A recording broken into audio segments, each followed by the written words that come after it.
পরিবর্তন এই সংসারের শাশ্বত নিয়ম। কোনো রাজা নেই যিনি চিরকাল রাজা থাকে, কোনো ধনী ব্যক্তি নেই যে চিরকাল ধনী থাকে, এমন কোনো মানুষ নেই যে সে কঠোর পরিশ্রম করার পরেও সে চিরকালই গরিবই থেকে যাবে। এই সংসারে সূর্যের স্থান নেওয়ার জন্য চন্দ্রিমার আগমন ঘটে। কোনো স্থান যাকে পতিত বলা হয়েছিল সেখানে মহল তৈরি হয়েছে, কোনো স্থান যাকে মলিন বলা হয়েছিল সেখানে মন্দিরও স্থাপন হতে পারে।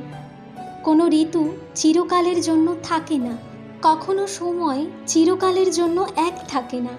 আজ যা আপনার কাছে রয়েছে কাল অন্য কারোর ছিল, আজ যা আপনার কাছে রয়েছে কাল তা অন্য কারোর কাছে চলে যাবে। আপনার সাথে কিছু থাকলে তা হলো আপনার কর্ম, কিন্তু সেই কর্মের পরিণামও আপনার নয়।